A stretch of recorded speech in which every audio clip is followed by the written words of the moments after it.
মুহাম্মদ সাল্লাল্লাহু আলাইহি ওয়াসাল্লাম যেভাবে সালাত আদায় করতে বলেছেন, পুরুষ নারীকে এভাবেই সালাত আদায় করতে হবে, এটাই চূড়ান্ত হিসাব।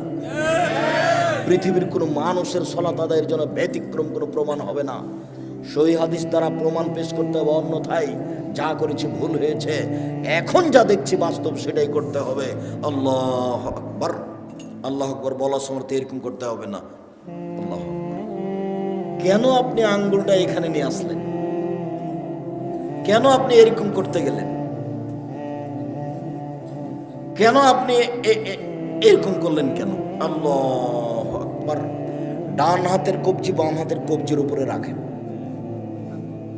সহিহ হাদিস। বাহুর উপরে বাহু রাখেন, সহিহ হাদিস। বাহুর উপরে বাহু রেখে যদি ছেড়ে দেন তাহলে বুক থেকে একটু নিচে যাবে, পেটের উপরে থাকবে। আর কবজির উপরে কবজি রেখে বুকের উপরে রাখেন, 5টা সহিহ হাদিস। কবজির উপরে কবজি রেখে একেবারে ছেড়ে দেন নাভির নিচে, 3টে জাল ও জয়ীফ হাদিস। আপনাকে আমি মানার জন্য বাধ্য করিনি,